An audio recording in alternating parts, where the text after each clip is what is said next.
For advertisement, call 8125893028. Our Gmail maxtvtelugu@gmail.com. Max TV ప్రేక్షకులకు నమస్కారం. నేను మీ శ్రావ్య. ప్రస్తుతం మనం దిల్సుఖ్ నగర్లో ఉన్న శ్రీ సమ్మక్క సారక్క జ్యోతిషాలయంలో ఉన్నాం. ఇక్కడ ఎలాంటి సమస్యలున్నా, ప్రేమ సమస్యలు, పెళ్లి సమస్యలు, సంతాన సమస్యలు, ఎలాంటి సమస్యలున్నా మనకి చెప్పడానికి మనతో పాటు ఉన్నారు ప్రముఖ జ్యోతిష్య పండితుడు కోయదర శ్రీనివాసరాజు గారు. మరి గురుగారితో మాట్లాడి అనేక సందేహాలను తెలుసుకుందాం. నమస్కారం గురుగారు. ఓం నమ శివాయ, ఓం నమ శివాయ. జై కొండదేవత అమ్మవారు పరబ్రహ్మ పరమాత్మ నమః జగతుర్తి పరయ బ్రహ్మ హరిహరాయ శ్రీ గుణాత్మవే సర్వగవతిగామి దర్శ దర్శ దత్తాతిర నమసంతిని సిద్ధి కురు కురు కురు కురు కురు స్వహ. ఓం నమ శివాయ. చెప్పు తల్లి. గురుగారు, ఈ వారంలో తులారాశి వారికి ఎలా ఉండబోతుంది? వీళ్ళు ఎలాంటి జాగ్రత్తలు పాటించాలి, ఎలాంటి పరిహారాలు పాటించాలి గురుగారు? ఈ తులరాశి వాళ్ళకి మనస్తత్వము శరావరికి ఫ్రీగా ఉంటుంది. మనసు ఆలోచన విధానము, మనసులో ఏ విషయమైనా కూడా యథార్థంగా మాట్లాడుతుంటారు. ఎవరు వచ్చినా కూడా కనెక్ట్ అవుతుంటారు. ఎవరు ఏ మాట చెప్పినా కూడా ఆ మాట మీరు వీళ్ళు కరెక్ట్గా కనెక్ట్ అయిపోయి అదే నిజం అనుకుంటారు. కాబట్టి అది మనం చాలా జాగ్రత్త తీసుకోవాలి. జాగ్రత్త అంటే ఎవరు పడితే వాళ్ళని నమ్మితే మనకి చాలా వరకు ఇబ్బందులు పాలు చేస్తారు. మనకి బంధువు మిత్రులలోనే మేనుగా కొన్ని సమస్యలు, కొన్ని ఎదురయ్యే మార్గాలు కొన్ని కనబడుతున్నాయి. ఈ బంధువు మిత్రులలో కూడా మనకు ఒక మాట చెప్పి వాళ్ళు ఒకటి చెప్పి ఇంకోటి చేస్తుంటారు. కాబట్టి వాళ్ళ మాటలు మనం నమ్మి మనం మూవ్ అయ్యామో అనుకోండి, చాలా వరకు ప్రమాదాలు కొన్ని ఎదురేటుగా కనబడుతున్నాయి. కాబట్టి ఈ రాశి వాళ్ళకి చాలా వరకు మనస్తత్వము, ఆలోచన, తెలివితేటలు అన్నీ ఉంటాయి.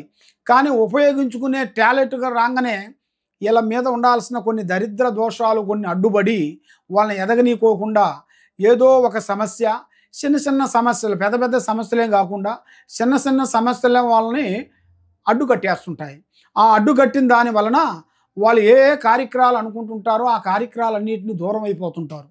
కాబట్టి ఈ తులరాశి వాళ్ళు మేనుగా ఆ భగవంతుణ్ణి మీరు పూజించాల్సింది. గ్రహాలు కొన్ని తొలగిపోయినాయి, నవగ్రహాలు కొన్ని తొలగిపోయినాయి. కాబట్టి వీళ్ళకి మేనుగా గురుదశ మంచిగా ఉంది. గురుదశ అనేది వీళ్ళకి స్టార్ట్ అయ్యింది. కాబట్టి శుక్రదశ కూడా వీళ్ళకి ఎంటర్ అవుతుంది. ఆ శుక్రదశ కానీ ఎంటర్ అయితే వీళ్ళు అనుకున్నది ఏది అనుకుంటారో దాన్ని తప్పకుండా సాధిస్తారు. సాధించి అభివృద్ధిగా పొందే యోగం అనేది ఇలా జాతక ఫలితంలో కనబడుతుంది. కాబట్టి వీళ్ళు ఏ కార్యక్రమాలు చేయాలనుకున్నా కూడా కొన్ని జాగ్రత్తలు తీసుకోవాలి. ఎవరు పడితే వాళ్ళని నమ్మటం కానీ, కొన్ని స్త్రీల విషయాలలో కూడా కొంచెం జాగ్రత్తలు ఉండాలి. స్త్రీ విషయంలో వచ్చేసి అతి జాగ్రత్తగా ఉండాలి. మనం ఏమి కాదులే అనుకుంటే ఒక్క చిన్న సమస్య మనల్ని చాలా వరకు ఇబ్బంది పాలు అయిపోతాం. కాబట్టి కొండని కాలబెట్టాలంటే ఒక చిన్న నిప్పు, ఆ చిన్న నిప్పు అది రగిలి కొండకి తగిలిందనుకో కొండంతా కాలుతుంది. అప్పుడు ఏమవుతుంది? ఆ చేసిన చిన్న తప్పుని ఉండదు మొత్తం బొగ్గైపోతుంది. ఆ విధంగా ఉంటుంది. కాబట్టి మనం మాట్లాడేటప్పుడు, మనం నడిచేటప్పుడు, మనం చేసే పనులు, మనం చేసే బిజినెస్లు, మనం చేసే మన డిపార్ట్మెంటు లేదు, మనం ఏ పని చేస్తున్నారో ఆ పనులలో కొన్ని జాగ్రత్తలు మనం పాటించాలి. ఏమి కాదులే, అంత చదివేసాంగా ఇక ప్రపంచం మొత్తం చదివేసేసాం, ఏం కాదులే అనుకుంటే మనకి ఎంత ఉందో తెలివి, ఎదుటోడికి మనకి మించింది ఉంటుంది తెలివి. కాబట్టి మన జాగ్రత్తగా మనం ఉంటేనే మనం ముందుకు పోగలుగుతాం. మన జాగ్రత్తలు ఉండకోకుండా ఏం కాదులే అనుకుంటే అధోగతికి పోలయ్యే మార్గాలు కొన్ని కనబడుతున్నాయి. కొన్ని జాగ్రత్తలు కొన్ని తీసుకోవడం చాలా మంచిది. కాబట్టి ఈ నెలలో కొన్ని ఆరోగ్యపరంగా కొన్ని జాగ్రత్తలు మీరు తీసుకోవాలి. మీరు చేసే పనులు, చేసే కార్యక్రమాలు పబ్లిక్ చేయొద్దు. పార్ట్నర్షిప్ కూడా ఎక్కువగా ఉండకూడదు. ఫ్రెండ్స్ కూడా మీకు ఎక్కువగా ఉండకూడదు. మీరు ఏ కార్యక్రమాలు చేస్తున్నారో ఆ కార్యక్రమాలని అతి జాగ్రత్తగా ఉండాలి. ఎక్కువగా నల్లటి వస్త్రములు ధరించొద్దు. మీకు మేనుగా ఉండాల్సిన సంఖ్య 7. మీకు మేనుగా ఉండాల్సింది మంగళవారం, గురువారం, శనివారం. ఈ 3 రోజులు మీకు చాలా మంచి రోజులు. మీరు ఏ కార్యక్రమాలు చేయాలనుకుంటున్నారో ఈ 3 రోజులు మీరు ప్రారంభం చేయండి, మీకు అన్ని శుభాలు జరుగుతాయి. ఓం నమః శివాయ.